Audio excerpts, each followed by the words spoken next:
Computador. Então vamos lá, voltando aqui. Então, nossa disciplina hoje é arquitetura de computadores, a primeira aula. Como o próprio nome diz, né? Arquitetura. Então a gente vai estar falando da parte física, né? Boa noite, professor. Boa noite. A gente vai estar falando da parte física do computador, falar um pouco do histórico, né? De como começou, como é que o computador consegue compreender o que a gente escreve, como é que ele consegue processar essa informação e nos mandar de volta o resultado. Então a gente vai estar falando um pouquinho sobre isso. Tá? Muita gente acha que o primeiro computador, né, foi o primeiro computador eletrônico que funcionou, que processou, mas na verdade a primeira ideia, né, a primeira máquina, que foi uma máquina analógica, que foi pensada para fazer a mesma função do computador, foi um instrumentozinho milenar chamado ábaco, né? Não sei se vocês conhecem. Vocês conhecem essa ferramenta, esse ábaco? Esse cara aqui, ó. Você vai passando os pontinhos para um lado e para o outro, e aqui você consegue fazer as 4 operações básicas, né? Aí você De consegue. 1600 e pouco. Né? Na verdade, 1614. na verdade, o ábaco ele tem mais de 3, ele vem da- de antes de Cristo, século V antes de Cristo. Então ele tem mais de 2000 anos. Só É que um instrumento chinês? isso aí, instrumento chinês. Em 1614, um matemático, físico, astrônomo, astrólogo, teólogo escocês chamado John Napier, ele usou um ábaco para, ele criou uma teoria, né? Como é que se diz? Uma estratégia com o ábaco para poder converter operações aritméticas e facilitar aí, então, os cálculos. Nessa época, os cálculos eram todos feitos à mão, né? Então, em 1614 você não tinha nem calculadora, a calculadora que você tinha era essa daqui. Só que essa calculadora aqui era mais utilizada para multiplicar e somar, ou subtrair. Mas ela não fazia as conversões a- entre as operações. E aí esse cara, o John Napier, ele conseguiu criar aí uma fórmula, né, que de forma bem prática ele conseguia transformar a multiplicação em soma e divisões em subtração, né, através da disposição dos números, e ele utilizava uma regra de equivalência, né, que aí diminuía muito o trabalho da pessoa, do engenheiro, do economista, né, que naquela época você tinha um engenheiro, não existia essa função economista, né, essa profissão, mas existia o intendente, né, nessa época, as pessoas que trabalhavam com a parte financeira ou parte de estoque, logística, era chamado de intendente, né? Então, as pessoas que trabalhavam com cálculos começaram a adotar essa técnica dele, né, a partir desse, desse período, para poder facilitar a vida. E aí foram começando a surgir ideias, né, baseado no ábaco. Começou-se a vários físicos, astrônomos, matemáticos, eles começaram a desenvolver uma série de instrumentos, até então analógicos, né? Então esses instrumentos aqui são todos analógicos. O que seriam isso? São instrumentos que todo o processo dele é feito de forma mecânica, né? Então não tem nenhum componente eletrônico, até porque na época não existia essa questão eletrônica. Então o primeiro computador analógico, né, que a gente considera como primeiro computador analógico, foi esse carinha aí, o Abaco, né? Porque foi ele, por que ele é considerado o primeiro computador analógico? Porque ele começou a partir de 1614 com essa forma prática do John Napier. Ele passou a executar as funções básicas que são executadas pelos processadores, né? Claro que nesse caso aqui era de uma forma analógica, então o homem que tinha que fazer todo o processo e o equipamento só facilitava essa compreensão. O Edson, Ah, só uma complementação. Esse cara também, ele, para facilitar os cálculos, ele fez o logaritmo. sim, E sim, através da multiplicação, potência, ele conseguia, através do logaritmo, facilitar esses cálculos. é o mesmo cara. O cara é bom mesmo, né? Esse cara é bom. Aí, com isso começou a surgir aí, né, um monte de ideias, né? E aí que até ele cita um exemplo, né? Imagine, essa solução de John Napier foi incrível para aquela época, mas ainda não fazia os cálculos automaticamente. Aí sabe quem ajudou a resolver isso?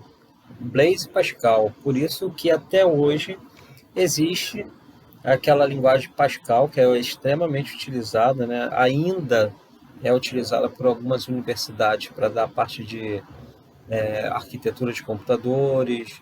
Tem algumas universidades que usam essa linguagem Pascal para trabalhar a parte da arquitetura de computadores. Também para dar a parte de introdução ao processamento de dados. Então, ainda é utilizado esse Pascal. Aí o nome dessa linguagem foi dada em homenagem aí ao Blaise Pascal, que conseguiu aí fazer aí uma calculadora automática, né? Então, Pascal foi um matemático também, físico, inventor, filósofo e teólogo católico francês. Outra pessoa incrível. Aí aqui ele fala um pouquinho da história, né? E aí ele mostra aqui o projeto dele. Então, o projeto a ser considerado o primeiro computador foi a máquina analítica, né, de Charles Babbage. Então, nesse caso aqui, esse aqui é o primeiro computador.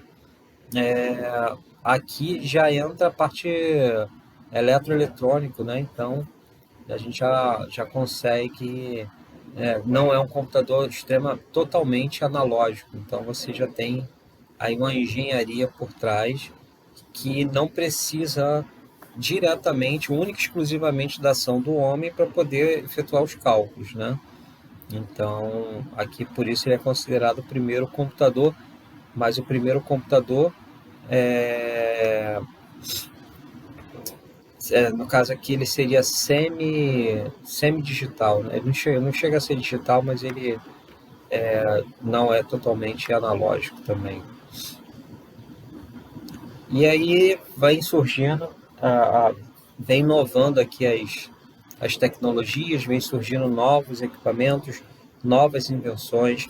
Muitas invenções não conseguiam cumprir o que prometiam, né? E isso muitas das vezes frustrava bastante as pessoas. E para isso, novas invenções eram feitas e assim, era uma briga constante. Só que enquanto hoje você compra um computador, agora daqui a 6 meses ele já não é o top de linha, lá de uma invenção para outra levava-se décadas, né, para poder desenvolver. Às vezes a temporalidade diminuiu um pouquinho, porque assim, o projeto estava sendo feito em paralelo, né? E aí um lançava agora, e aí o outro pegava, aproveitava as falhas daquele dali, dava uma corrigida, 1 ou 2 anos depois lançava o dele também já um pouquinho melhorado. O Edson, Eu li um material um tempo atrás dizendo que mais de 90% das invenções foram criadas nesses 100 anos, nos últimos 100 anos. Verdade. Ou seja, quase tudo que nós conhecemos foi criado há pouco tempo. É verdade, verdade. Porque tudo por causa da tecnologia, né? Então, não tinha como, os inventores eles ficavam muito limitados porque não tinha tecnologia para que eles usassem, né? Hoje em dia é muito mais fácil você inventar qualquer tipo de equipamento porque você tem recurso tecnológico, né? Por exemplo, eu estou com um projeto lá com a turma da manhã que eu vou pegar um computador, esses computadores que a gente já não quer mais usar porque é lento, né? Vou pegar um computador desse, que está funcionando, e vou transformar ele em um videogame retrô, né? Junto com os alunos lá do presencial. Então nós vamos pegar e vamos converter ele para um videogame. Ou seja, como que eu faria isso se eu tivesse um abaco para fazer? Não seria possível, né? Então, a tecnologia facilitou muito, né? Antes de 100 anos atrás, você não conseguiria pensar em mandar uma pessoa, uma, uma missão para Marte, né? Nem sequer para a Lua, quanto mais para Marte. Para você mandar. Tudo bem que lá em Marte não temos seres humanos ainda lá no planeta Marte. Mas mesmo assim, um robô que está lá, né, mandando imagens, captando sons, fazendo experiências lá, isso ainda com um drone, primeiro drone a navegar em Marte. Assim, é uma coisa surreal o avanço tecnológico, né? E aqui a gente vai começar a falar um pouquinho das gerações, né? Então, a primeira geração dos computadores, que foram os computadores baseados em válvula, né? O mais conhecido dessa primeira geração, desculpa, foi o ENIAC, né? Esse computador, ele era um computador gigantesco. Eu tenho até aqui uma foto, né, desse computador aqui que eu peguei aqui para mostrar para vocês. Esse era o ENIAC, ele ocupava uma sala imensa, muito grande. Isso tudo aí era o ENIAC. Todas essa parede, esses painéis aí que você está vendo, tudo isso era um computador só, tá? Eram tudo acoplados e tudo interligados. E o processamento dele era totalmente um técnico de informática formado hoje, ele jamais conseguiria manusear esse computador. Tá vendo esse monte de fio pendurado? O processamento era feito de uma maneira totalmente diferente do que a gente vê hoje. Hoje em dia você manda um comando para o computador e o computador resolve tudo para você. Aqui não. Eram cartões, né? Assim, furavam os cartões, né? Eram cartões perfurados, né? Mas o ENIAC nem isso tinha, né? O ENIAC, ele trabalhava com fita, né? O resultado dele saía naquela tirinha, naquela fita. Então, era perfuração também, mas era em fita.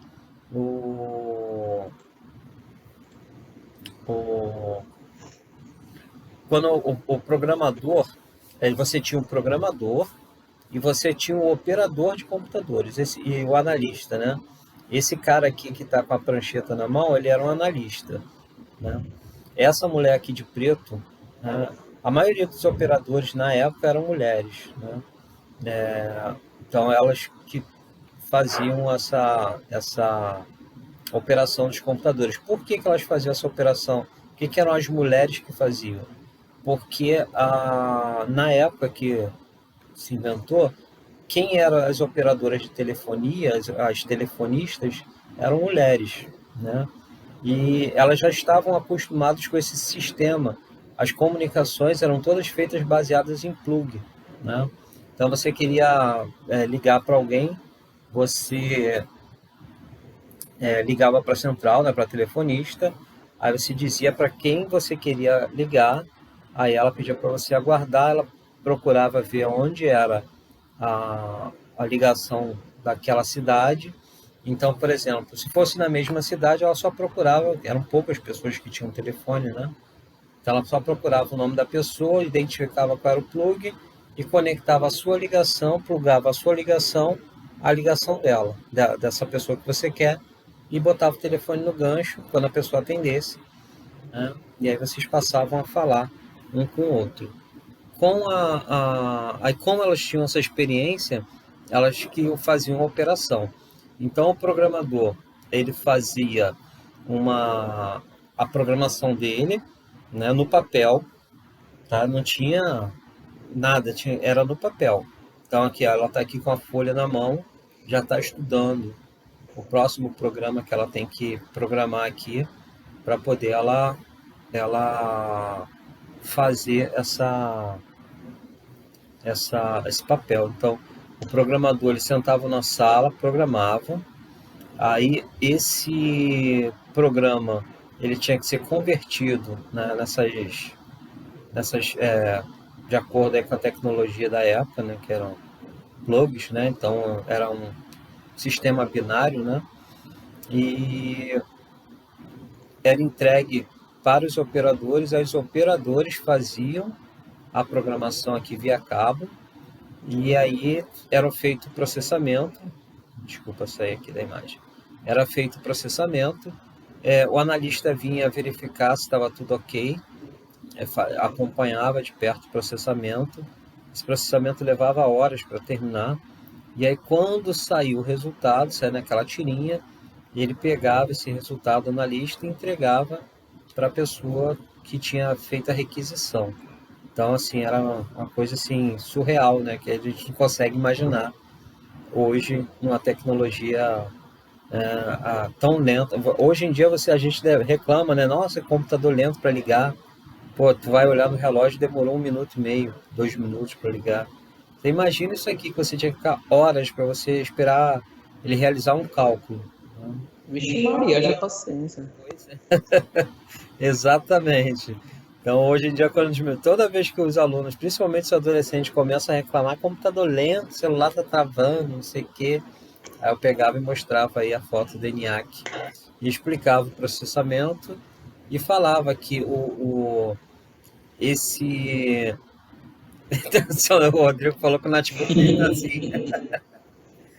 Pô, mas é bem isso, né, Rodrigo? Tem hora que os computadores sugam mesmo nossa paciência. Então, esse computador aqui, ele era todo baseado nesse sistema aqui de válvulas, né? Pô, cara, essas válvulas esquentavam horrores, esquentava muito essa válvula e ela queimava muito. Então, às vezes você fazia um processamento e aí uma válvula dessa queimava, você tinha que torcer para não queimar a válvula, porque se queimasse durante o processamento, você tinha que começar tudo de novo. Depois... Ali na foto já pode existia ar-condicionado nessa época, não já? Oi? Aqui na foto já existia ar-condicionado, né? Não, acho que não. Aqui era... Ali em cima, aquilo ali é o quê? Isso aqui era um sistema de refrigeração. Agora, eu não sei se era um ar-condicionado, propriamente dito, né? Eu acho que ou se era um sistema de ventilação. De repente, era só alguma coisa soprando aqui, porque... Soprando ou sugando, tirando calor de dentro da sala, né? Ah, tá. E eles aqueciam demais. Eu ia por causa da música, que tinha uma vibração excelente, né? Cantava, batia palma, mas eu ia de olho no lanche também, que tinha no da evangelização. Eu ia para comer também. Esses primeiros computadores aqui, do ENIAC, deixa eu ver se aqui. Essas válvulas aqui, as primeiras eram do tamanho de uma garrafa de 600 ml. Né? Então, assim, só para você ter uma ideia do tamanho. E aí, por exemplo, aqui, ó, o ENIAC, ele tinha cerca de 18 mil válvulas. Pesava aproximadamente 30 toneladas, só para vocês terem uma ideia da dimensão. Ocupava uma área de 180 metros quadrados. E isso equivale a uma área de uma casa E não é uma casa qualquer, né? É uma casa grande. 180 metros quadrados é uma senhora casa. Então, uns 10 por 20, mais ou menos. E depois cantar. possuía... Edson, Oi? uma coisa. Esse material aí não pode ser copiado, nem gravado, nem nada, né? Não, ele está disponível para vocês na biblioteca virtual, cara. Mas só consultar, não tem como a gente tirar não isso. sei. Não sei porque o meu acesso à biblioteca é diferente da de vocês, né? Eu também aqui, por exemplo, eu estou acessando esse livro direto da editora, né? Estou aqui no site da editora, então eu tenho acesso aqui, então eu consigo acessar aqui ao site da editora e ver o livro direto por lá. Mas eu não consigo sequer copiar. Se eu tentar copiar essa imagem aqui, eu não consigo. Essa imagem não foi copiada. Tá? Então é bem complicado. Se você tentar tirar uma cópia, tentar... Olha lá, tá vendo? Vou tentar selecionar. Aparece uma setinha de um símbolozinho de proibido. Não consegue. E se tirar print? A print funciona. Pô, mas aí a gente vai ter que printar tela a tela, né? Aí é osso, filho. Mas enfim. Vai ter que ter um bom arquivo, um bom espaço aí de memória, né? Pois é. Não, tem que ter paciência também, né? Você ficar printando isso tudo. O livro tem 184 páginas, cara. Diga. Esses computadores, eles foram criados após a Segunda Guerra Mundial? Sim. O ENIAC ele foi criado na década de 60, no pós-Guerra Fria, né? No período da Guerra Fria. Aliás, o ENIAC foi em 1946 a 1944. Foi um ano depois da Segunda Guerra. Da Segunda Guerra Mundial e um ano depois da Guerra Fria. Mas durante a guerra, Edson, já estavam construindo. Na verdade, já existia um computador, né? Quem construiu o primeiro grande computador, o primeiro computador de grande porte foram os alemães, né? Só que foi a IBM, não, né? Cara, sinceramente, eu não tenho como te precisar isso, porque é uma coisa que é bloqueada, eles não permitem que a gente tenha acesso a essas informações. Tá. Porque eles não querem admitir que os alemães tinham uma tecnologia tão avançada, né, que nem os outros países desenvolvidos tinham. Então, por isso que logo após a Segunda Guerra, apareceu esse ENIAC, né? Olha, vê se não é muito suspeito. A guerra acabou em 1945, em 1946 apareceu o ENIAC. Os alemães, eles criaram um computador. Então, todas aquelas pessoas... você pode ver que eles descobriam, eles sabiam quem eram todos os judeus. Eles batiam na casa da pessoa, conseguia descobrir. Ele já ia na boa, já ia procurando o endereço, já sabia quem era judeu. Claro que tinha também a questão da espionagem, né? E que um ia revelando, se fazia de amigo e ia revelando para os nazistas essa questão de quem era judeu. Mas também tinha um computador que fazia esse cálculo aí, não sei como é que era feito, não tem como precisar para vocês, que a gente não tem acesso às informações. Até hoje é bloqueada ainda essa história desse computador, mas há rumores que os alemães foram os primeiros a fazer o uso de um computador de grande porte desse, como o ENIAC, para fazer, só que o ENIAC, por exemplo, ele foi utilizado para fazer o censo, né? Depois da Guerra Mundial, da Segunda Guerra Mundial, pelos americanos. Professor, Oi. mas quem bloqueou isso daí mesmo foi os Estados Unidos e a antiga União Soviética. Claro, com certeza, né? Eles não queriam admitir naquela época que os alemães estavam tão à frente deles assim, né? Então, Exatamente. eles bloqueiam mesmo. Até hoje, você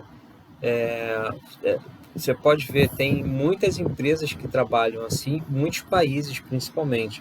Toda vez que alguém, um país pequeno, ele consegue desenvolver uma tecnologia muito avançada, primeiro eles tentam comprar.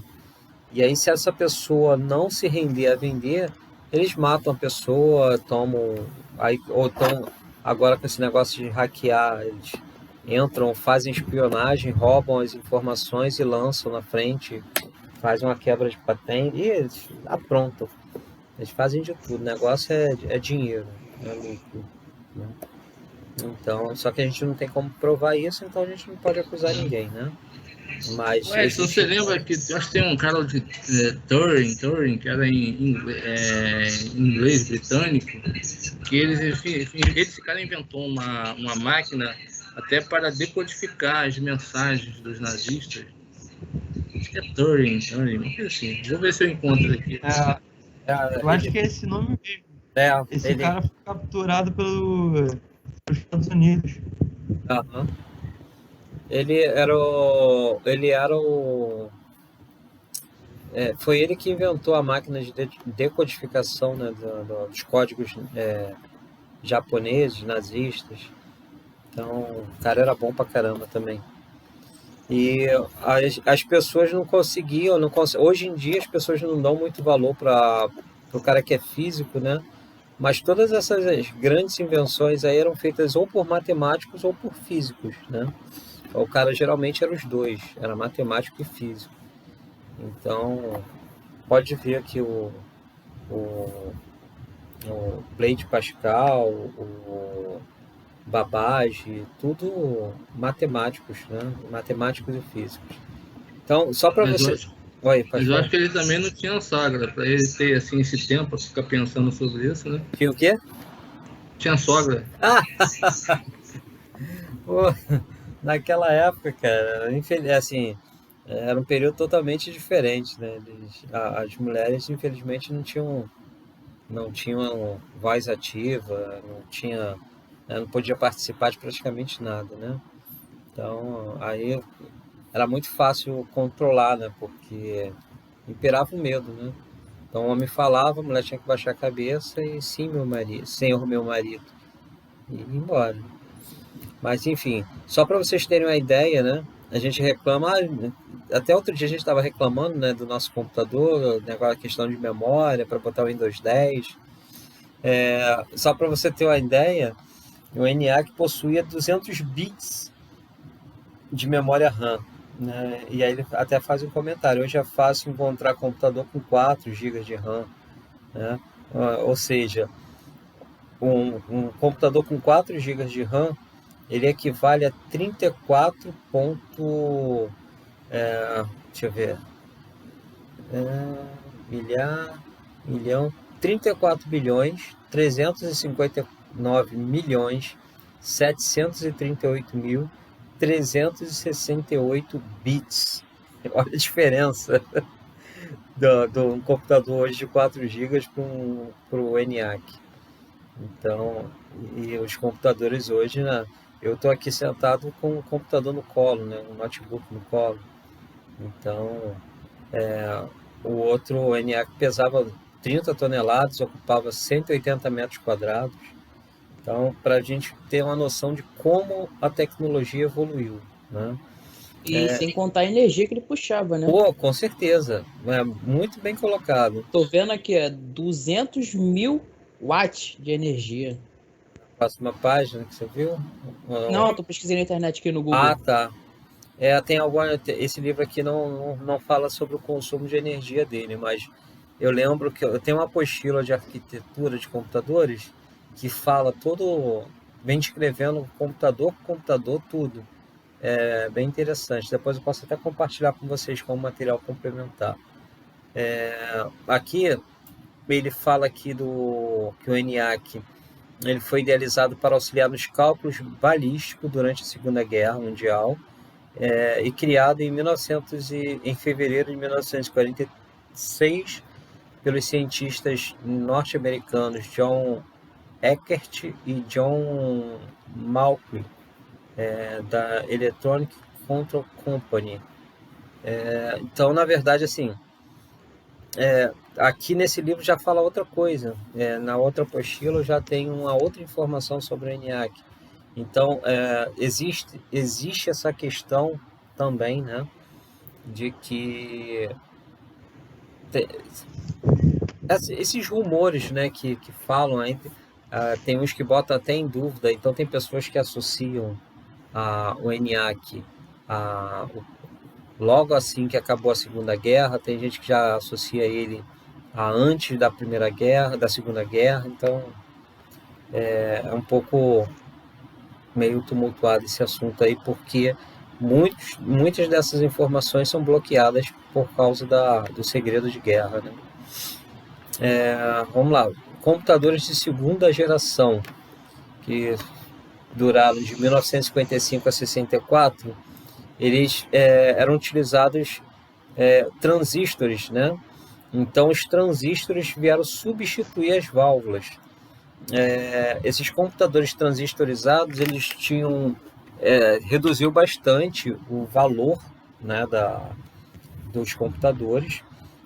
Se eu não me engano, o computador, o ENIAC, aqui tem pouca informação.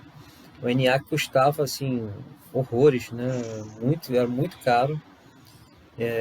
Custo de, se eu não me engano, foram milhões de dólares, que foi o custo do ENIAC.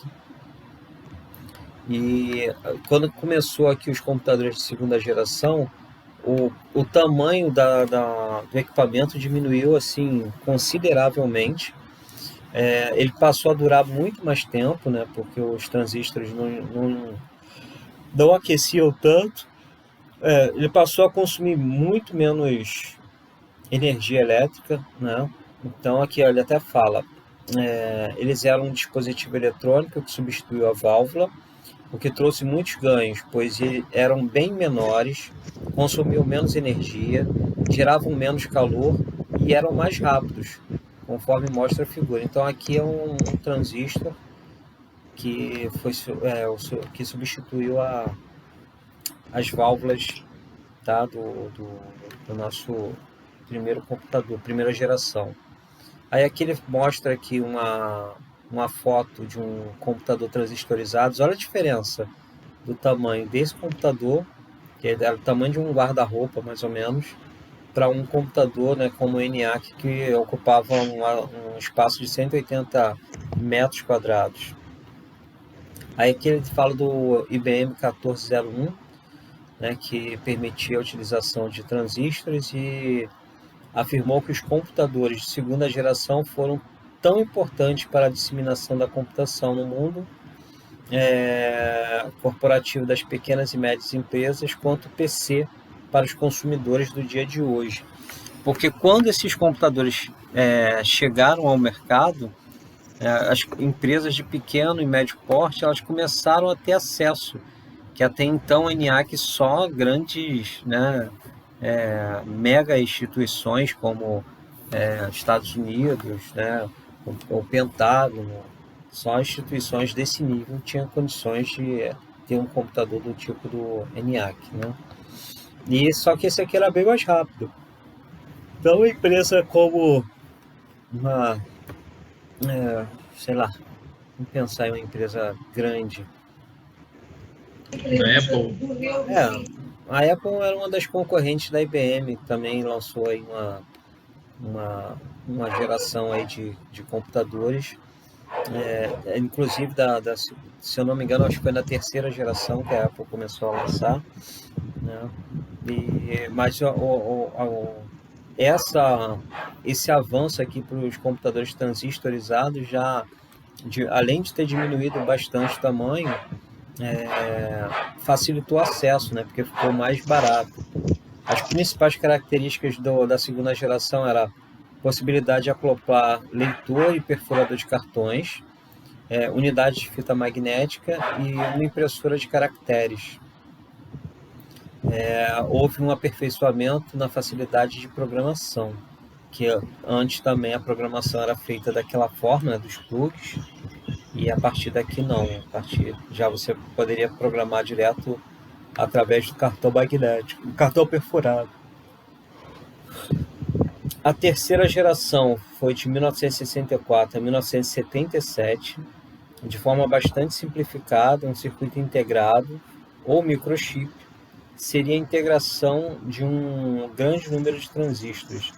Então, o que você tinha aqui de dezenas, às vezes centenas de transistores, para conseguir dar conta de uma determinada operação, você substituía essas centenas de transistores por um simples circuito integrado.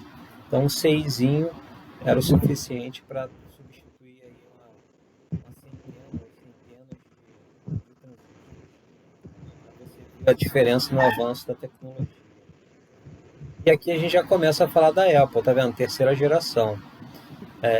Já imaginou a situação de colocar uma centena de transistores em um pequeno circuito integrado? Então, a terceira geração foi caracterizada pelo uso dessa tecnologia. Características do Apple I, esse cara aqui, um dos representantes dessa geração. Montado pelos fundadores da Apple, o falecido Steve Jobs, e o parceiro de Steve Wozniak, é um nome bem difícil aqui. Ele tinha 4 KB de memória RAM, ó, já avançou pra caramba, né? Para quem tinha 200 bits, agora já tem 4 KB, né? 4 KB, então bastante coisa já. 4 KB equivale a 5.256, não é isso? Não, 5.512. Não, desculpa. 1024, 2058, 4.512 bits. Tá? Aliás, bytes. Aí você multiplica, muita coisa. Só de cabeça. 4.000 bytes. 4.000 bytes. Dá 4.512 bytes.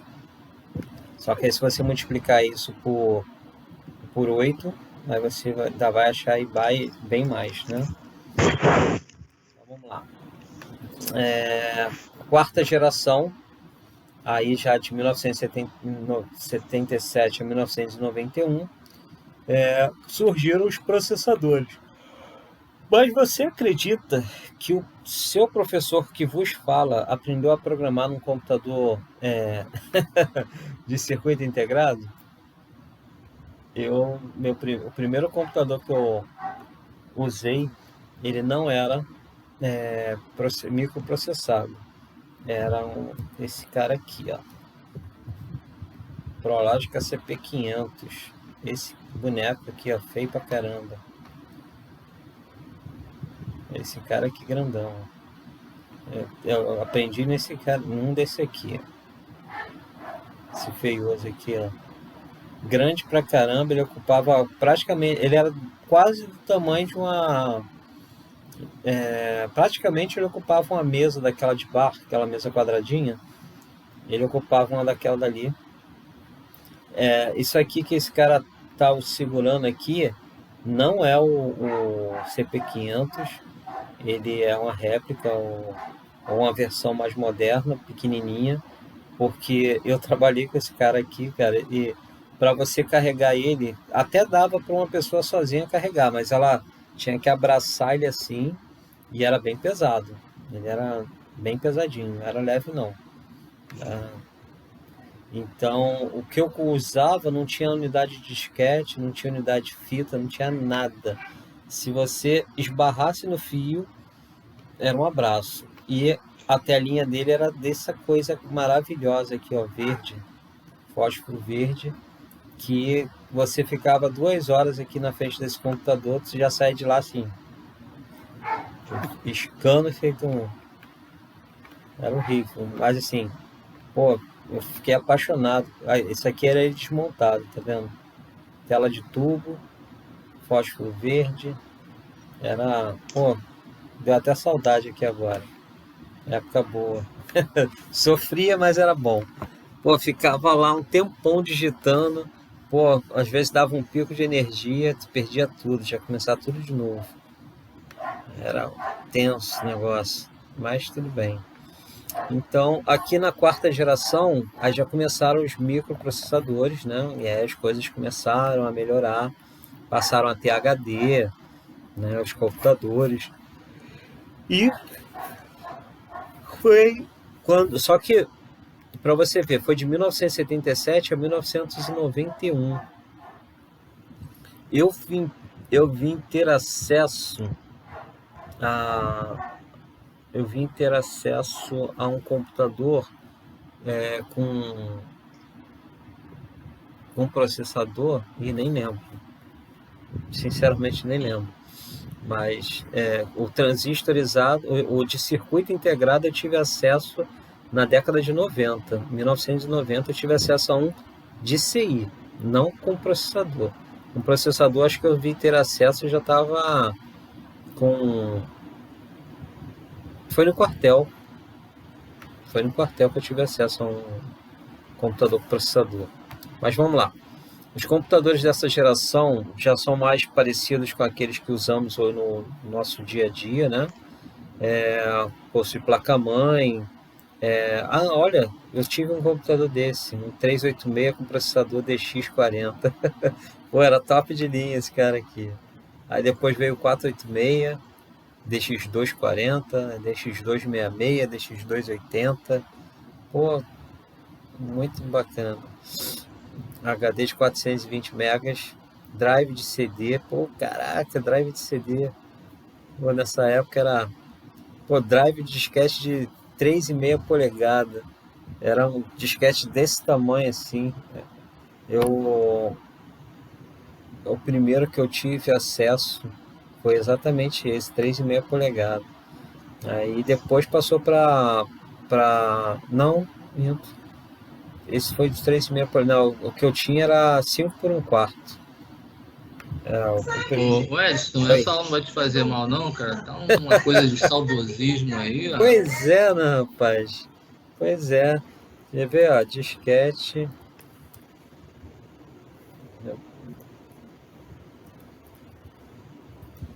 5 por 1 quarto. Foi esse cara aqui, ó.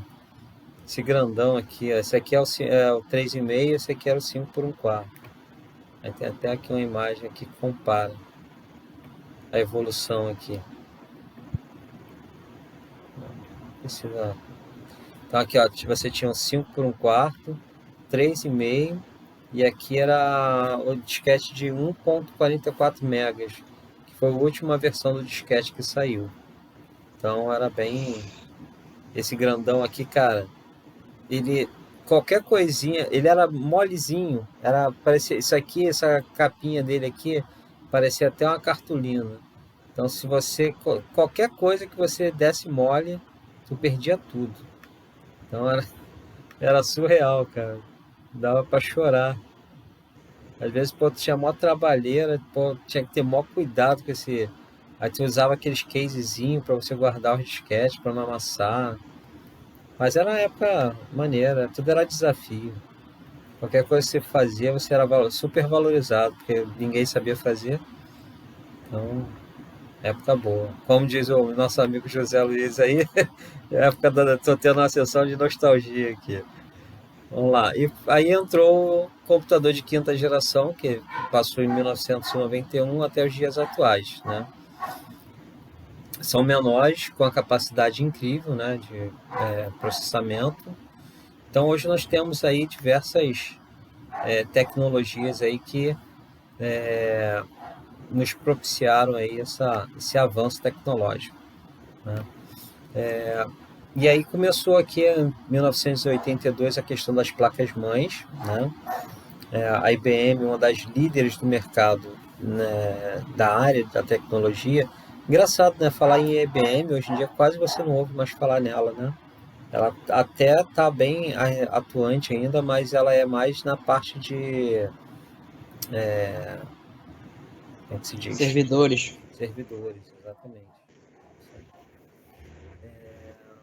Então, ela foi o líder no mercado durante muitos anos. Até os computadores pessoais também ela foi líder. Então, por exemplo, os mercados de Guanabara, os computadores eram tudo IBM, os bancos só dava IBM. Só que ela tinha um defeito muito grande. Ela tinha um que eles chamavam de... como é que era? Que a gente chamava na época? Era design fechado. Acho que era isso, design fechado, arquitetura fechada, não lembro o termo exato que a gente usava na época. Mas queria dizer que se referia que você só conseguia usar componente do próprio fabricante. Então, se você tinha uma placa-mãe IBM, tudo nela tinha que ser IBM. Memória tinha que ser da IBM, a placa de vídeo, placa de fax modem, tudo que você fosse Até usar. hoje é assim. A IBM até hoje é assim? Pô, por isso que eles Até hoje é assim, por isso que eles perdem tanto cliente, cara. Só empresa de grande porte que aguenta um negócio desse. Qualquer empresinha pequena vai... A Michelin também trabalha com a IBM. mas é a Michelin, Todos os pô, servidores é dela peixe são da grande, IBM. né? Michelin é peixe grande para uma empresa francesa. Então, eles têm dinheiro. Um pneu que você compra na Michelin já paga aí a manutenção Os pneus são caríssimos, né? Eles têm dinheiro para investir. Os pneus é um dos patrocinadores da Fórmula 1. Então, só de patrocinar a Fórmula 1, os pneus da Michelin são usados nas espaçonaves da NASA, cara. Só para ter uma ideia. Então, é muito dinheiro que rola lá. Então, eles podem usar IBM à vontade lá. Não estou falando mal. IBM é um excelente, um computador excelente, cara. Dificilmente dá defeito o computador da IBM.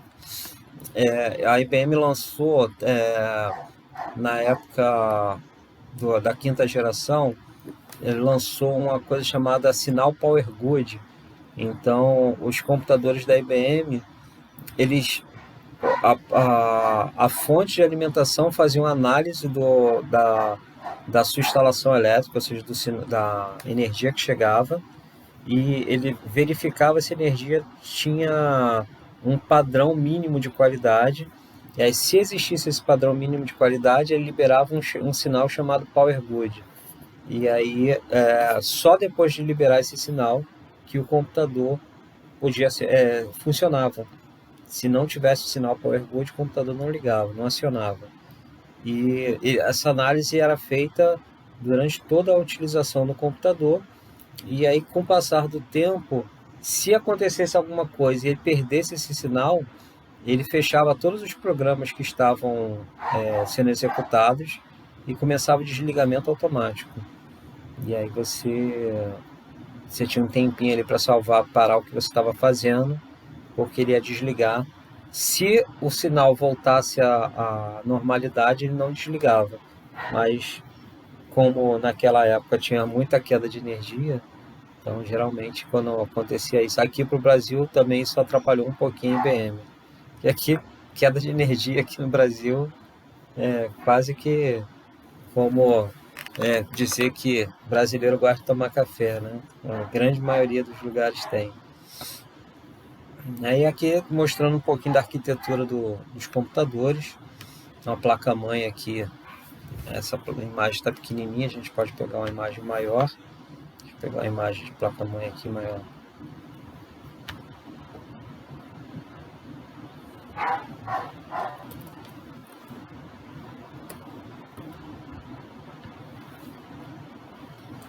Vamos lá.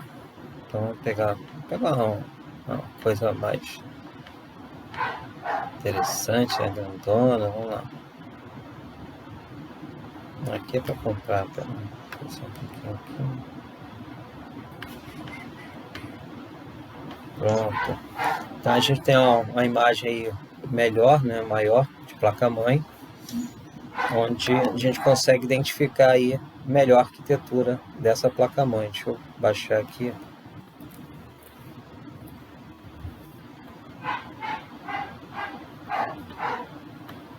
Vou mostrar para vocês aí. Aí. Dá uma opção aqui. Pronto. Então vamos lá. Então aqui a gente tem uma placa-mãe aqui bem recente, né? Onde nós temos aqui o socket do processador. Aqui nós temos o chipset ponte norte, chipset ponte sul, os bancos de memória, porta IDE ainda, né? Pode ver que tem uma porta IDE. Nós temos 3 portas SATA aqui, aliás 4 portas SATA aqui, que são as portas que substituíram a IDE, para você conectar as unidades de drive, seja ele HD, drive de DVD, né? Então são utilizadas essas portas aqui atualmente. Mas antigamente você tinha a porta IDE. Antes da porta IDE você tinha a porta ATA, né? Aqui embaixo está cortando um pouquinho, mas esse conector branco aqui onde estou passando o mouse é o conector de alimentação ATX, né? Ele que alimenta a fonte de alimentação que se conecta aqui e alimenta todo o circuito da placa-mãe. E esse outro aqui pequenininho, com o mesmo formato, é a alimentação auxiliar, né, de 4 pinos. Então ele complementa. Se você não conectar esse aqui, o computador não liga. Mesmo você tendo conectado a fonte de alimentação aqui, ele precisa dessa alimentação auxiliar aqui. E o restante, a gente tem aqui um slot PCI Express, que é o mais atual, né? Até aqui, ó, PCIe de 16x. Aqui nós temos aqui 2 slots PCI, que é utilizado para você colocar placas extras, como uma placa de rede, uma placa de vídeo simples, né? Uma placa de fax modem. Alguns computadores precisam, né? Hoje em dia não tem mais as placas-mães. Antigamente ela vinha com aquela portinha serial para você botar a impressora não fiscal, né? Ou a impressora fiscal. Impressora térmica, ela utiliza a porta serial. E antigamente as placas-mães vinham com essa porta serial, hoje em dia já não vem mais. Algumas ainda tem um adaptadorzinho aqui que é só você puxar o cabinho e conectar. Agora as mais atuais você tem que utilizar um adaptador aqui PCI para você poder utilizar aí a porta serial, tá? Essa parte aqui de trás é chamada de painel traseiro. Aqui nós temos os conectores da teclado e mouse, naquele PS2. Aqui a porta paralela da impressora. Aqui embaixo nós temos a saída de VGA. Isso aqui é uma placa-mãe on-board, tá? Então você vê aqui os componentes aqui todinho. Essa daqui é a saída de áudio, rede, e embaixo dela tem as USBs. Então tem um conector de rede em cima, 2 USB embaixo, aqui mais 2 USB. Essa daqui tem a porta serial que está aqui embaixo também, tá? E aqui são os outros. Aqui é para você conectar a USB frontal. Você conecta aqui, conecta no gabinete, na parte da frente do gabinete.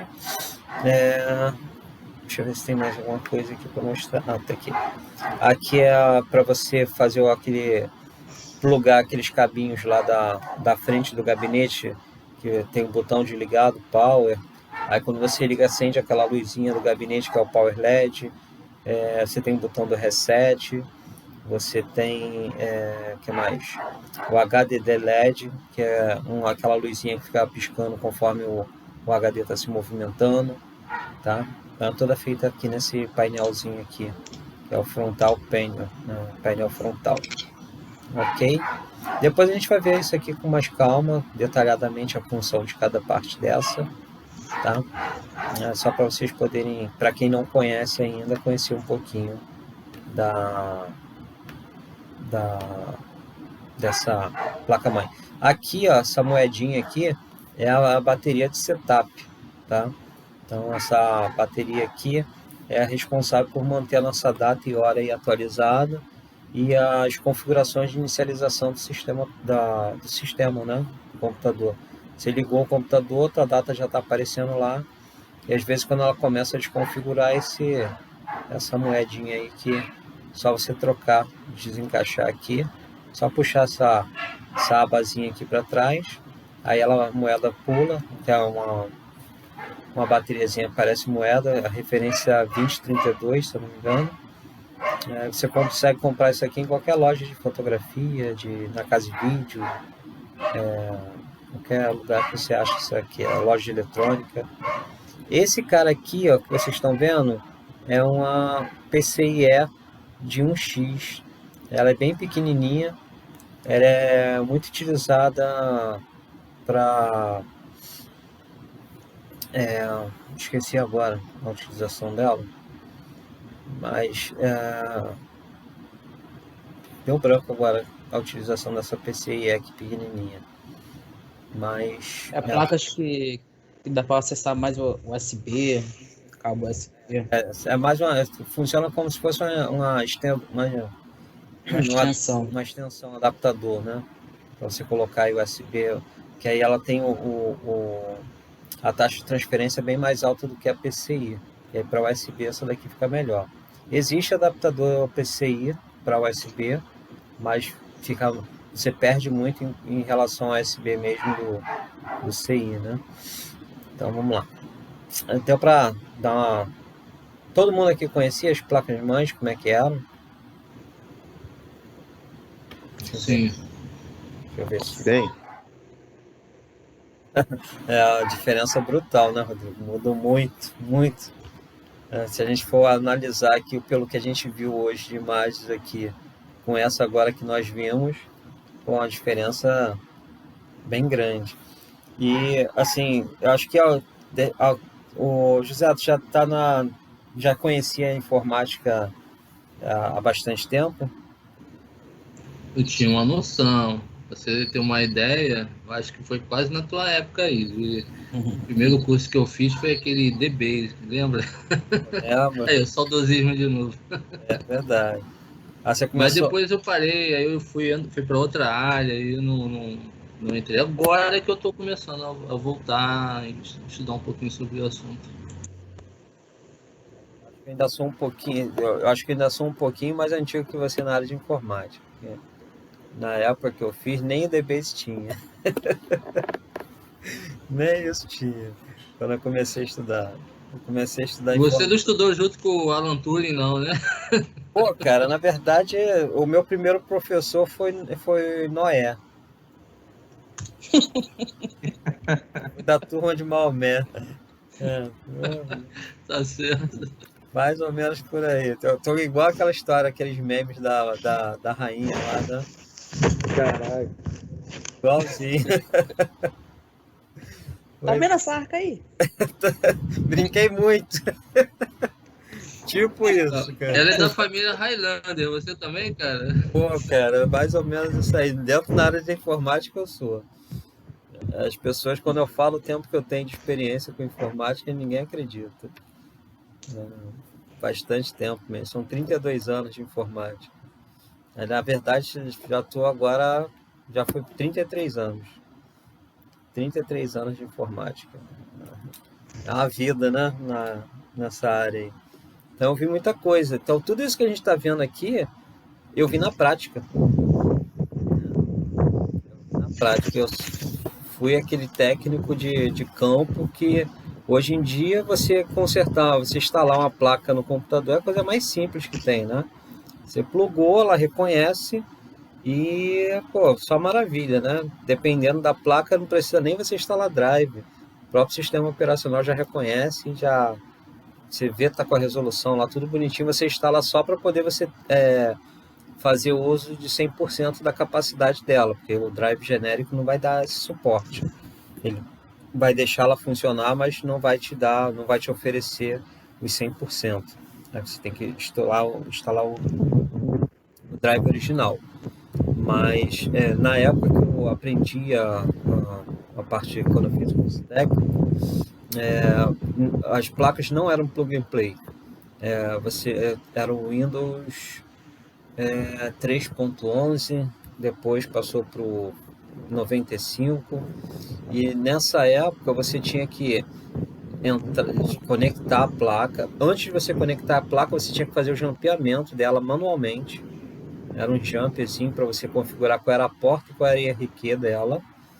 E para isso você tinha que ligar o computador com a placa de fora, verificar quais eram as portas que estavam livres. E aí o medo de dar um conflito, às vezes você dava conflito, e depois tudo pronto, você tinha que desfazer tudo de novo. Então era bem complicado. Aí depois que você conseguia configurar a porta da placa, aí você ia lá, desligava o computador, espetava a placa, ligava o computador novamente, acessava o DOS, botava o disquete, aí você instalava o drive no DOS, aí você tirava o disquete, iniciava o computador pelo sistema operacional Windows, aí sim ele detectava a placa para você aí instalar o drive para o Windows. E olha o sacrifício que era para você instalar uma placa, cara. Era tenso, era osso. Um atendimento durava na faixa de 4 horas para você instalar um sistema operacional na máquina. Isso só o sistema operacional, né? O Windows 95 eram 25 disquetes de 1.44 megas. Pô, era sofrido. E às vezes um daqueles disquetes parava de ler, você tinha que corrigir ali, fazer um procedimento lá para recuperar o disquete. E o computador lá parado, sem poder utilizar, esperando você resolver. Então era na garra mesmo, cara. Era na marra. Mas foi uma época boa. Também por causa disso você ganhava muito dinheiro, né? Então ficava lá 4 horas trabalhando na casa do cliente, mas o serviço você cobrava por hora, né? Então você nem ligava que estava demorando. Para cada hora que você ficava, na época 97, eu trabalhava com esse sistema, você ganhava R$50 a hora. Pô, em 1997 você ganhava R$50 a hora, era dinheiro pra caramba, né? Hoje em dia R$50 não é nada, mas naquela época era muito dinheiro. Então valia. Também, quem tinha um computador naquela época Sim, eram sim. poucos, né? Que tinham algum recurso Nessa época, um computador desktop era um Pentium. Eu lembro muito bem, era um Pentium 166 que a empresa lá vendia. Pô, um Pentium 166 custava R$4.500. Isso se ele não tivesse kit multimídia. Com kit multimídia ele saía 5.600. Então, você imagina, pagar 5.600. Hoje, 5.600 é muito dinheiro, você imagina em 1997. Era dinheiro pra caramba, né? Naquela época dava pra você comprar um carro. Então era muito Com dinheiro. certeza. Então, assim, a maioria dos meus clientes era Tijuca, Ilha do Governador, Copacabana, só essas áreas assim, Barra, só esse pessoal aí cheio do dinheiro. E aí, meus clientes eram tudo gerente de banco, gerente da Caixa, do Banco do Brasil, era fiscal da Receita Federal, só coisa fraquinha, assim, só gente pobre, sem dinheiro. Então, época boa, ganhei muito, muito dinheiro trabalhando, ralava, filho. Ralava, mas ralava pra caramba, doído. Eu saía de casa 6 horas da manhã, que eu saía de casa. Eu só chegava em casa de novo 1 hora da manhã. Trabalhando direto, sem parar. Às vezes sem almoço. Não dava tempo nem de almoçar. E aí saía de um, ia pro outro, não tinha carro, não tinha moto, não tinha nada, tudo de ônibus. Só que na vantagem que naquela época tinha ônibus, né? Era osso. Mas vamos lá, vamos retomar aqui. Então, deu para ver aqui mais ou menos, né? O que a gente passou aqui, né? Tudo que a gente viu, o que a gente avançou, né? E aí a gente começa a ver aqui a questão do processador, né? Que é a unidade central de processamento, e as pessoas, essa sigla CPU, ela está associada a essa unidade central de processamento, né? Muita gente chama o gabinete de CPU. Pega a CPU aí para mim, né? Mas, sim, a gente considera, né? Leva na esportiva porque a gente não vai ficar, senão a gente vai ficar que nem o Saraiva, né? Tudo a gente se explode, mas eu já tive um colega que trabalhou comigo, toda vez que alguém pedia ele para pegar a CPU, ele abria o computador, arrancava o processador e entregava na mão da pessoa. Aí ele, que isso, cara? Ué, tu não me pediu a CPU, cara? CPU é isso aí, pô. Pô, tá maluco, cara? Era pra trazer o gabinete, pô. Pá, então por que você não pediu o gabinete? Pediu só a CPU, pô? Me deu esse trabalho todo. Cavalo. Já viu aqueles memes que, pô, tá capinando? Não, tô nadando. O cara mergulha. O cara era desse jeito. Então, assim, mas eu nunca fiz. Já senti vontade, mas nunca fiz, não. Ele seguia ao pé da letra mesmo. Mas, assim, cara, tu ria muito. Os técnicos na época lá, os caras eram muito ogro, meu. Era muito, muito ogro mesmo. O nego saía no tapa, cara. O negócio era sinistro, mas, pô, eu sempre fui um cara tranquilo, então eu levava na boa. Então aqui a gente tem aqui alguns conceitos sobre processador, né, que é a unidade de processamento central, ou em inglês, Central Processing Unit, que é a CPU, que é o responsável pelo processamento de todos os tipos de dados, por isso é considerada a parte mais importante de um computador, tá? Que hoje em dia já é também uma controvérsia, porque apesar do processador ser o responsável pelo processamento de tudo, o processador não consegue funcionar. Se você tiver só o processador na mão, tu faz o que com ele? Né? Então, esse conceito de a parte mais importante, né? É que nem você falar que a parte mais importante do nosso corpo é o cérebro. Sim, né? Pode ser. Mas se o teu coração não estiver bombeando, teu cérebro para, né? Por falta de oxigênio. Então, se você tiver uma morte cerebral, todos os seus órgãos param. Então, assim, de um jeito ou de outro, tudo só funciona em conjunto, né? Então, a gente tem que aprender a valorizar um pouco mais as outras partes que complementam, né? Para a gente não ficar só depositando tudo. O processador é a parte mais importante, então vou cuidar só do processador. Então a gente tem que precisar ter um cuidado com todo, né? Iremos falar em detalhes da CPU depois. Tem um capítulo só falando sobre processador, tá? Aqui a gente está fazendo só a parte de introdução. O chipset, cada modelo de placa-mãe possui um chipset específico, que é um circuito integrado, que é um chip, ou um conjunto de circuitos integrados. O chipset permite a comunicação de drives, sistemas, de diversos componentes da placa-mãe, de modo que possam trocar informações e assim realizar as suas tarefas.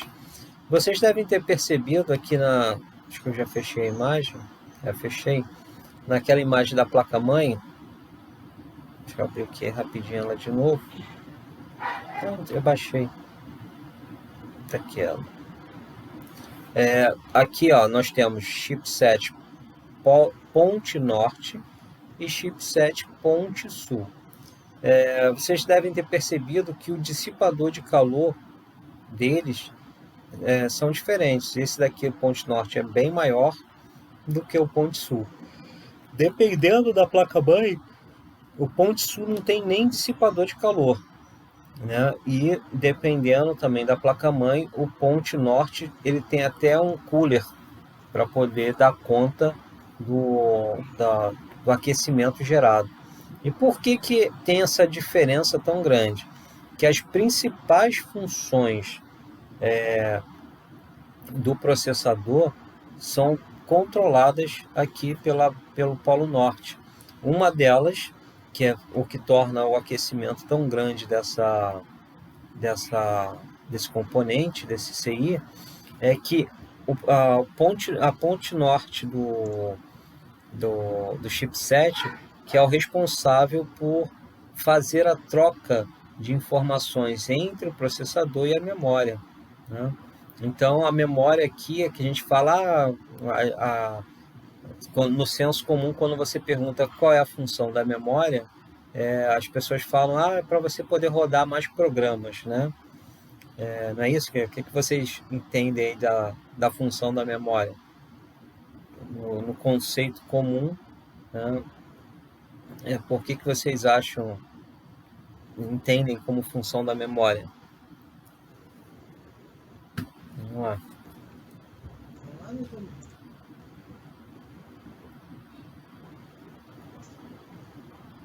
Professor. Ouço grilos?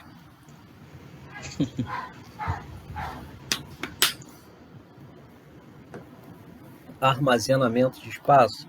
Então, olha só. A função da memória,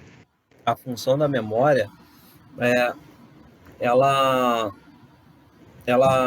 foi desenvolvida para aumentar a capacidade de processamento, tá? Então, a memória RAM, ela é um armazenamento de dados, mas é um armazenamento temporário, tá? O processador, ele possui um espaço de memória, né, que é chamada memória cache. Quanto maior a memória cache, mais rápido é o processamento dos dados. Só que a memória cache é uma memória curta, né? Ela não tem um espaço tão grande. Então, você tem a memória cache, que é a memória mais rápida, faz a troca mais rápida com o processador. E você tem a memória RAM, que é uma memória um pouco mais lenta do que a cache, mas que tem uma capacidade bem mais ampla, né? Então, ela fica ali como uma área de... tipo quando você está vendo as escolas de samba lá, aí tem a área de recuo ali, para poder o pessoal, né, ir encostando para poder passar o restante da escola, ali na dispersão. É mais ou menos uma analogia disso. Você tem muitos dados para serem processados, você mandou aqueles dados para o processador não vai dar conta de processar tudo de uma vez, ele vai fazendo uma troca de informações com a memória cache, que é uma memória bem mais rápida do que a memória RAM, só que ela tem uma capacidade pequena, então a maior parte dos dados que serão processados ficam na memória RAM, tá? E aí, conforme vai liberando espaço, processou, libera o resultado e pega o conteúdo que está na memória cache, e aí a memória cache fica vazia, pega mais conteúdo da memória RAM, e aí fica esse triângulo entre eles, e quem controla isso é a ponte norte do chipset. É por isso que ela esquenta tanto, tá? Por isso que ela tem um dissipador maior. E esse processo é um processo, por isso que quanto maior a frequência da memória RAM, mais próxima ela fica da memória cache, e aí você consegue um resultado melhor de desempenho da sua máquina, tá? Então, já me queimei, professor. Já se queimou no chipset? No chipset, a placa-mãe tinha dois processadores. Tá. Tinha 2 processadores. E cada processador tinha um chipset. Aí tinha um chipset que tava sem dissipador. Aí, sem querer, encostei o dedo. Essa parte aqui, ó. Essa parte aqui. Aí queimou, deu bolha e tudo. Dá bolha. Esquenta pra caraca.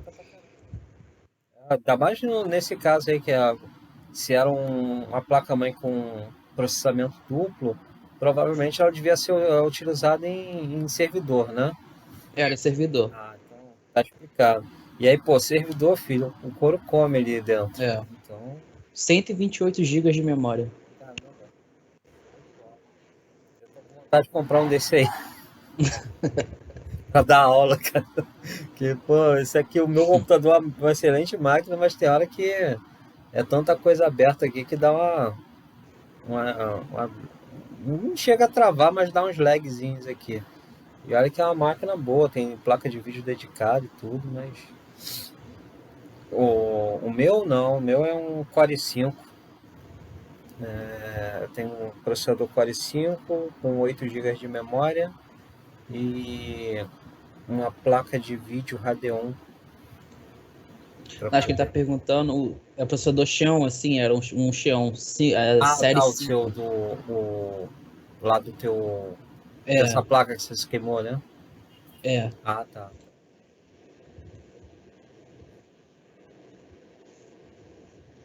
O computador do Rodrigo também não trava. Pois é, o Rodrigo também tá aí com MyFrame aí, assistindo a nossa aula. É, Rodrigo? Quer dizer que tu é o cara aí do. O Rodrigo alugou, tá sabendo que o Rodrigo alugou só para poder assistir a nossa aula, ele alugou aquele super computador da Google, que pega um prédio inteiro lá de 12 andares. O Rodrigo tá. Ó, Rodrigo, só tem aluno de elite aqui. O Rodrigo, Arthur, o José, só tem cara rico aqui nessa turma. Rodrigo, tua cadeira também é igual a do Arthur?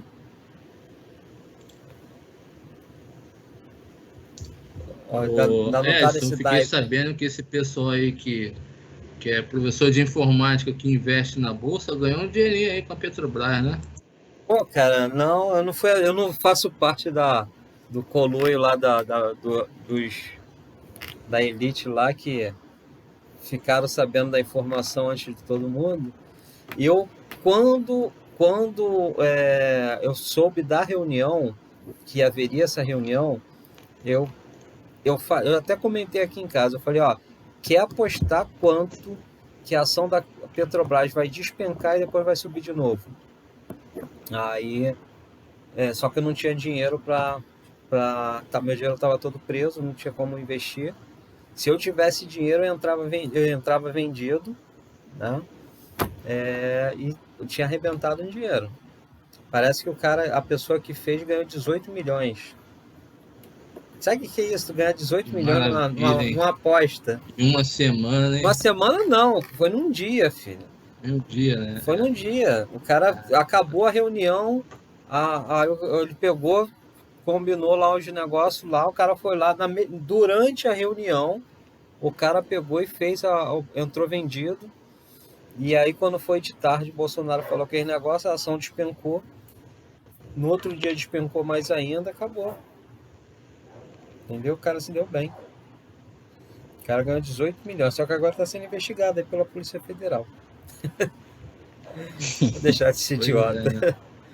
Cara, bom, depende. Se o ministro entrar na jogada, ele vai ser liberado. Não, vamos deixar esse papo para outras pessoas aí. Estou a fim do japonês aparecer aqui na porta da minha casa, não. Vamos lá. Que agora a gente pode nem mais falar. Não falou, dá ruim. Então, nós temos aqui, então, agora a memória RAM. A gente estava comentando sobre ela, né? Desculpa, o clock. Né? Antes da gente falar de memória RAM, falar sobre o clock aqui rapidinho, né? Que em inglês quer dizer relógio e tem associação com a função no computador. O clock é responsável por emitir um sinal que será realizada a sincronização de atividades. Em outras palavras, cada vez que um dispositivo do computador recebe um sinal para executar sua tarefa, digitar uma letra, por exemplo, ocorre um evento chamado pulso de clock.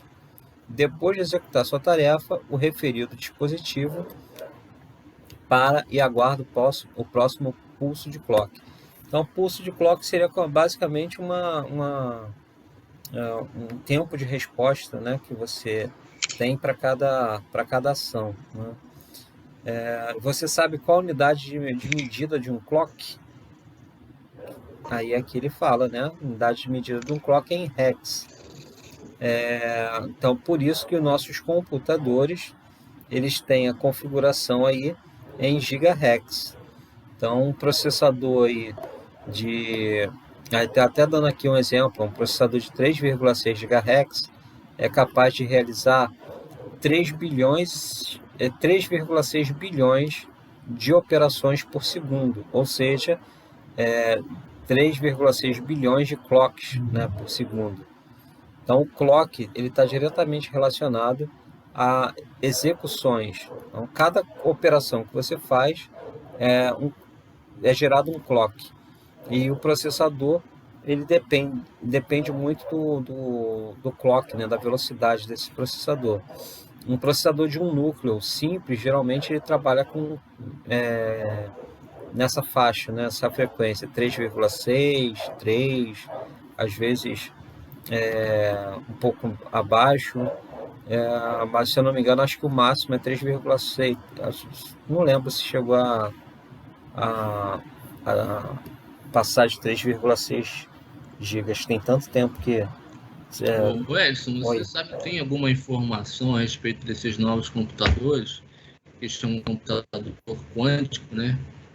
Isso aí Você tem é... alguma informação? Então, foi esse aí que eu brinquei aí com o Rodrigo, que ele estava usando o computador o supercomputador da Google, é um computador quântico, né?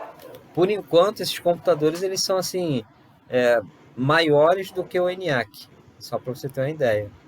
Esse supercomputador da Google, ele ocupa um prédio de, eu não sei se é 10 ou 12 andares, né?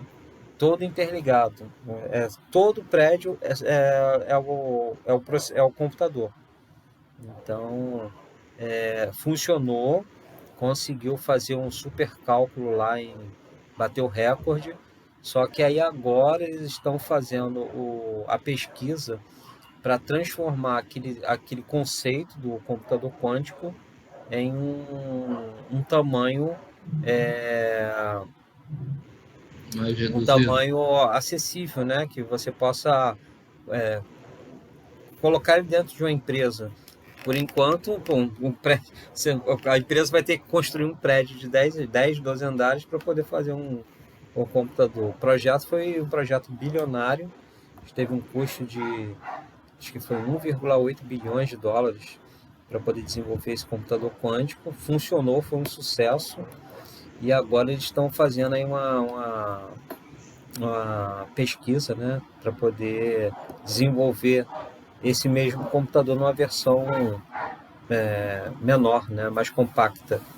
E aí, se isso sair, filho, olha, vou te falar, hein, vai ter muita besteira acontecendo aí pelo mundo. Se esses hackers aí estão fazendo a festa com computador normal, você imagina com computador quântico. O que vai acontecer? Vai ser... esses que são refrigerados, igual o ar-condicionado, H, essas coisas? Quântico, tem que ser, o quântico tem que ser, ele tem um sistema de refrigeração muito poderoso, porque você imagina, 12 andares só de computador, só de circuitos eletrônicos para processamento de dados. É uma coisa assim, absurda. Não consigo nem imaginar o que tem lá dentro, cara. Sinceramente, não consigo pensar que via água também. Oi? Com certeza eles devem usar refrigeramento via água também. Eu acho que talvez não seja água, né? Mas existem o sistema de refrigeração líquida que é sem condução, né, elétrica, porque um equipamento caro desse, eles não iam correr risco de utilizar um líquido corrosivo que conduza a eletricidade. Se tiver um vazamento, imagina o prejuízo bilionário. Então, provavelmente eles devem utilizar aquele produto que não conduz eletricidade, que é um produto químico que funciona da mesma forma da água, né, para o resfriamento, mas que não gera esse tipo de dano aí ao equipamento, né? Então vamos lá. Para você, já que vocês estão com acesso aí à biblioteca, né, eu vou pedir para vocês fazerem para a próxima aula os exercícios, né? Realizar, vou botar aqui no chat os exercícios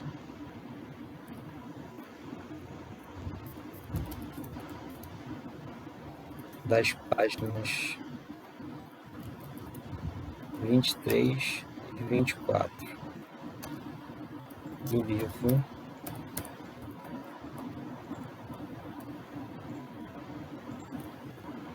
Arquitetura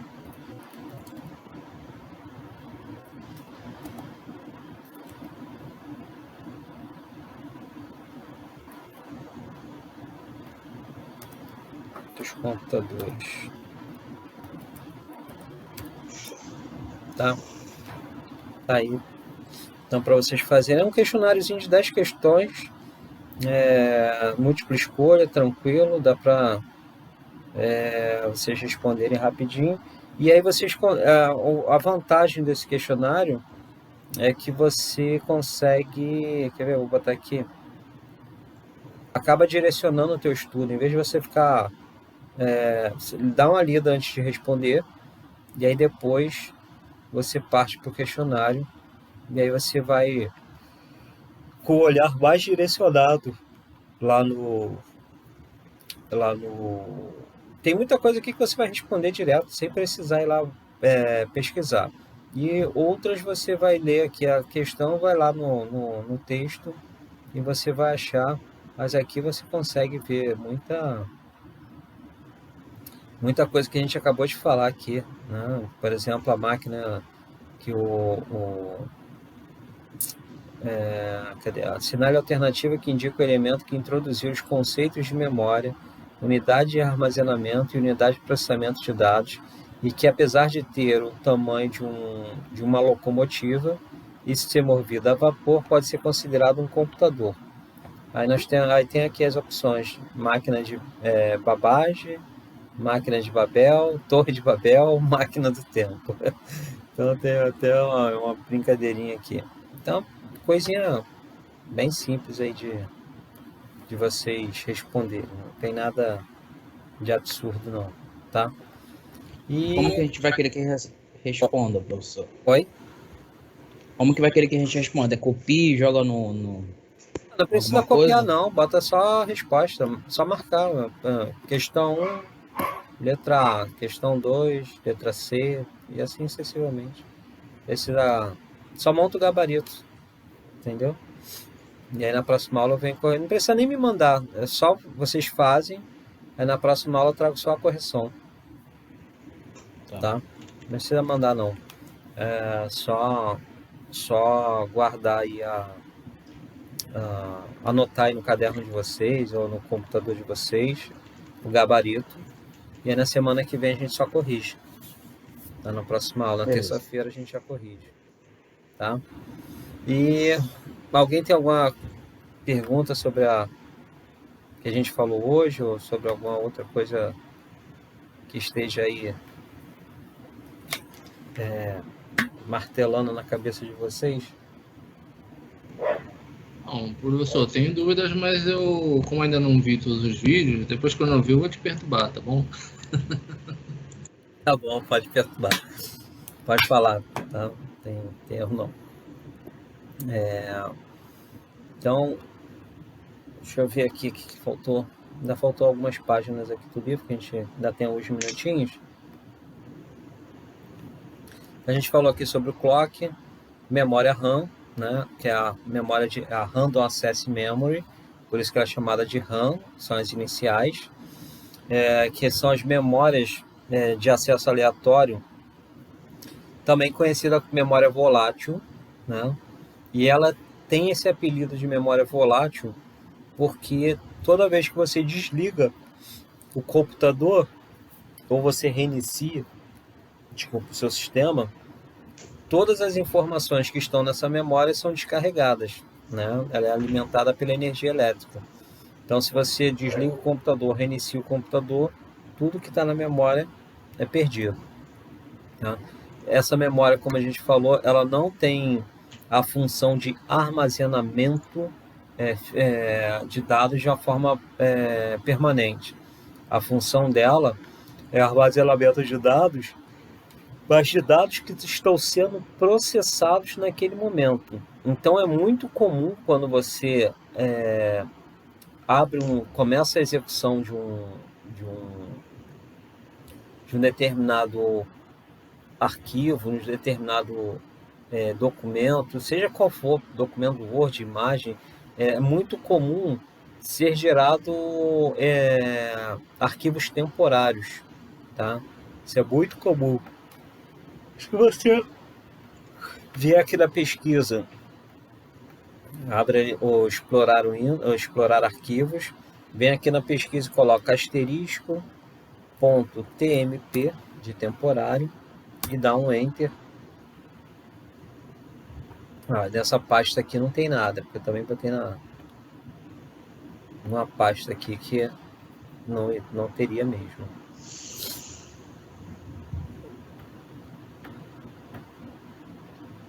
Ele está trabalhando nisso, está pesquisando. Já começou a aparecer os arquivos temporários.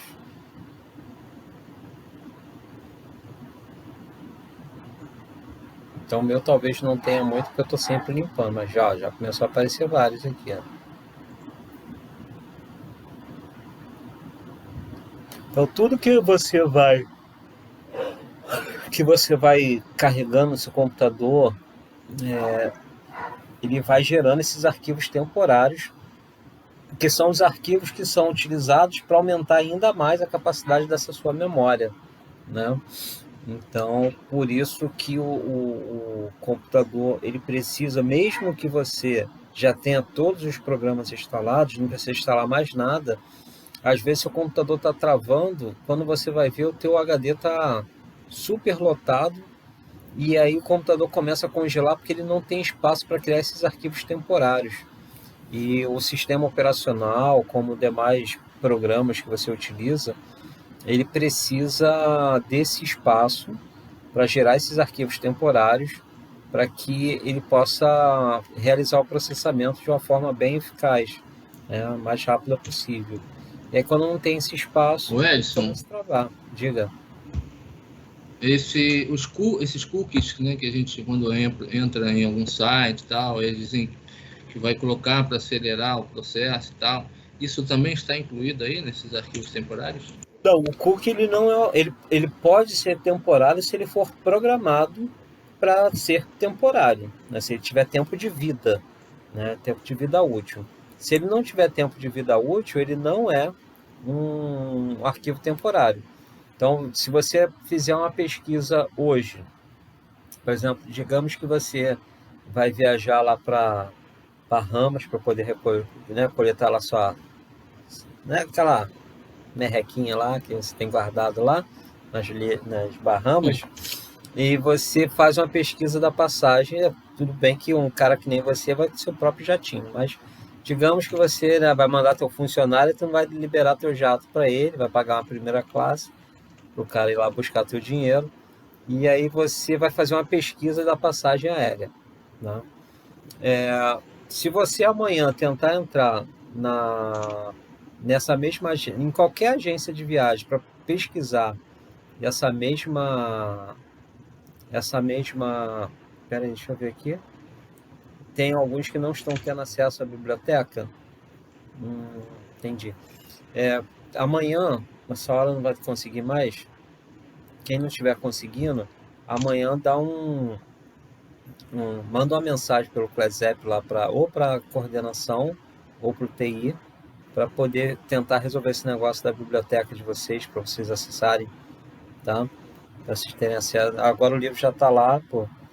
É interessante aí. E aí ver se ou então ver aí com os colegas que estão tendo acesso, se pode ajudar aí vocês aí com um jeitinho brasileiro aí, né?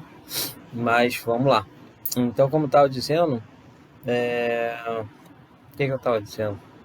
Eu esqueci. Falando do jatinho que você alugou. Isso, seu jatinho. Aí quando você não quer emprestar o jatinho que faz a pesquisa lá, amanhã, se você pesquisar novamente, pode ser em qualquer outra agência de viagem, ele vai descobrir que você já está pesquisando aquilo e ele nunca vai te oferecer oferta. Por quê? Porque dentro do seu computador tem um cookie, né, que está armazenando essa pesquisa que você fez.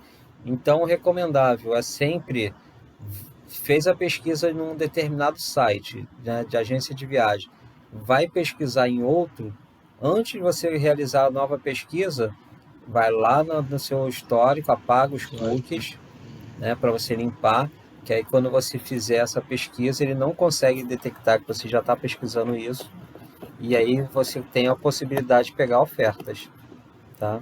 Que realmente isso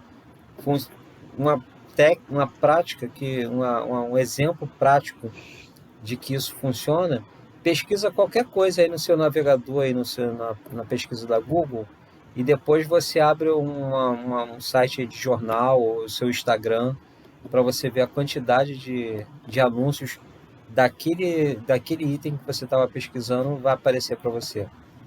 Né? Começa a aparecer dentro da sua página da internet. Qualquer página. Estava pesquisando aqui sobre a Latam, né? O cartão de crédito da Latam. Ah, Só entrei, levei 1 minuto para olhar.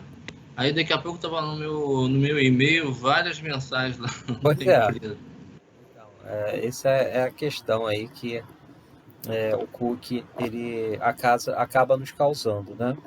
Então, por isso que entrou essa lei aí, com a lei de acesso à informação, que os sites são obrigados a notificar o usuário quando trabalham com cookies, né?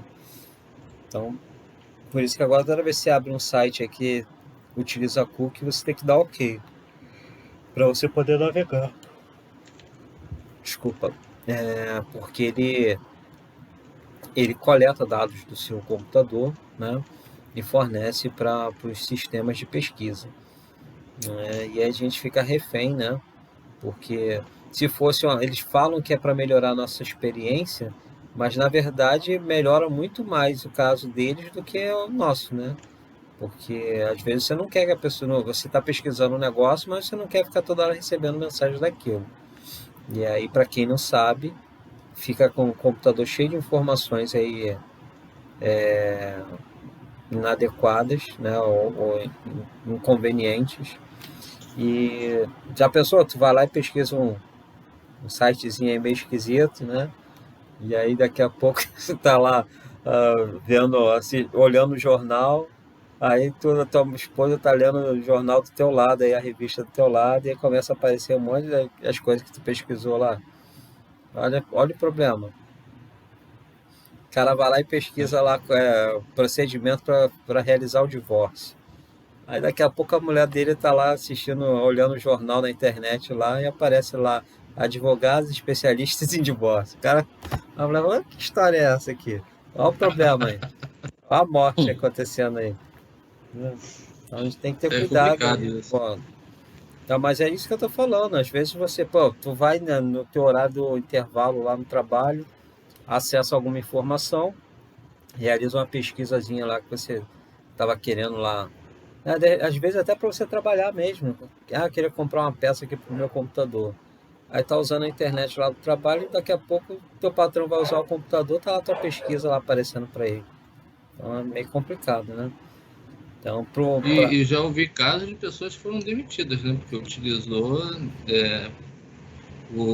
essas coisas aí para pessoal, o computador E eu apagava tudo quando mexia no computador do patrão. com certeza. Pô. Então, já botava ali contra H e já apagava tudo.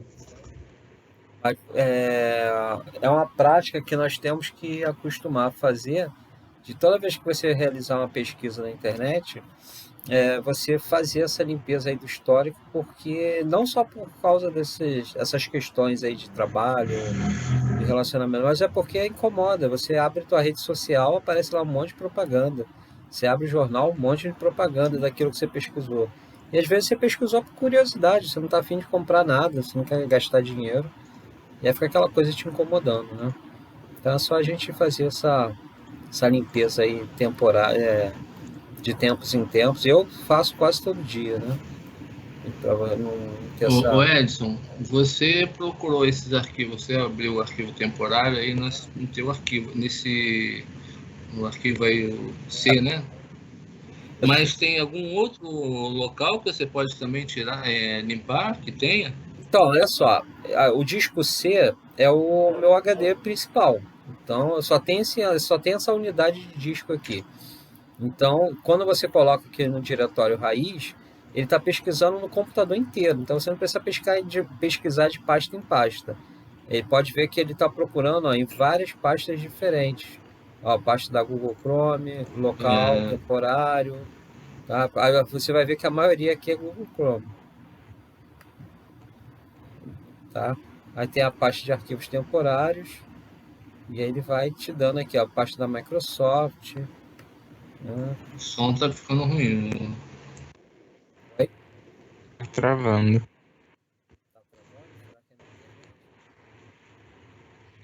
Melhorou. Então, Mas isso porque você tem um HD. Se você tivesse um outro HD, um HD externo, ele teria que fazer nos dois ou só pegando um não, já limpa arquivo tudo? temporário em HD externo não costuma acontecer, não. Ele gera o arquivo temporário na grande maioria dos casos, né? Com algumas exceções, ele vai gerar esses arquivos temporários no HD onde está o teu sistema operacional, né? Que é o teu sistema operacional que vai estar gerando esses arquivos temporários aí para trabalhar, entendeu? Salvo aqueles arquivos temporários que foram gerados por algum tipo de aplicativo específico. Então ele vai gerar no mesmo HD onde está aquele arquivo instalado, tá? Mas a princípio, se limpando aqui do disco C, você já vai ter uma... Aí tem alguns arquivos que são pequenininhos, mas tem 2,11K, mas você somando isso tudo aqui, são 153 itens, né? Então a maioria com 1K, 1K e meio, agora esse aqui já tem 4K. Então se você deixar isso tudo, 27K, vários aqui de 27K. Esse aqui, olha esse tamanho desse arquivo temporário, 723 megas. Então, isso aqui, é arquivo temporário que está ocupando espaço. Entendeu? E muito espaço. 723 megas é muito espaço, cara. Depois eu vou até limpar isso aqui. É asterisco, ponto. Asterisco, é ponto ou vírgula? Ponto TMP. Asterisco, ponto. TMP. Cara, eu fiquei assustado agora. 723 megas só de arquivo temporário ali. Pô, vai dar mais de 1 GB essa aqui, arquivo de 171, 191, vai dar mais de 200, 800 e poucos K. O meu tá zero. Tá pesquisando no disco, no drive, no diretório raiz? Isso, sim. Bom. Então tá show. Agora eu vou no outro HD, deixa eu pesquisar no outro HD aqui. Isso que você pesquisou, que tá o sistema operacional? Isso.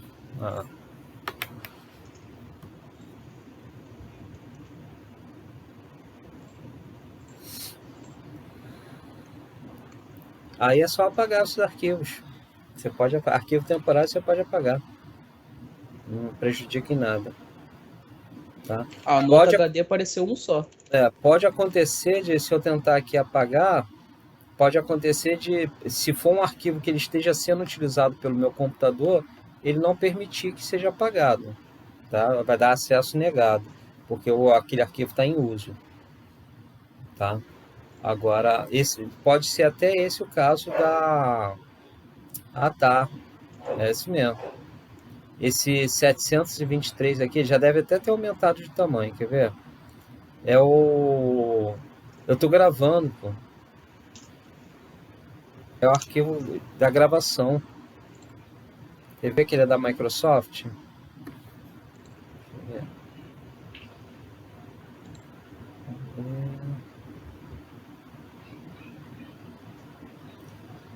Ele tá por aqui. 723. Não é ele, não é da gravação não, mas ele é da Microsoft também. Mas é do PowerPoint. Eu nem usei computador PowerPoint essa hora.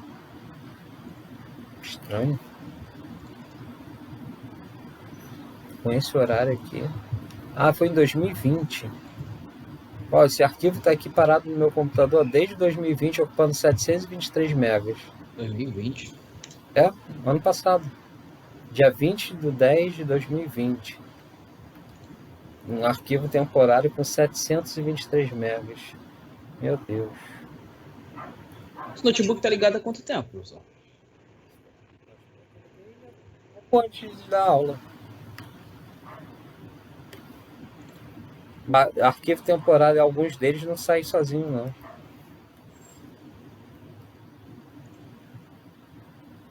E tem alguns que ele diz aqui, essa ação não pode estar não pode ser concluída porque o arquivo está aberto no Google Chrome. Então, é um arquivo que foi gerado, ó, ele está em funcionamento ainda. Eu estou com o Google Chrome aberto, tem que fechar para poder excluir. Então, vou ignorar esse, o restante ele vai apagando. Aí, tudo que está em aberto, no momento está sendo executado, ele vai dizer que não pode, tá vendo? É só você ignorar, tá? E aí, depois que você terminar de utilizar o programa que estava... É porque geralmente esse tipo de limpeza aqui você faz com todos os programas fechados, né? Aqui ele está pedindo permissão de administrador para poder excluir esse arquivo. Ele foi modificado em 2020, eu dou a permissão. Aqui também está pedindo permissão, arquivo temporário também de 2020, outubro de 2020. Aí, se você tiver certeza, você marca aqui fazer isso para todos os itens. Clique em continuar. Aí aqui ele já está dizendo que só essa ação. Não me deixou, é o arquivo que eu estou usando ainda há pouco. Então, esse eu ignoro. É só você olhar a data aqui, dia 26. Pronto. Excluí aí a grande maioria. Vou atualizar para pesquisar novamente. Mas consegui apagar bastante coisa ali. Então é isso.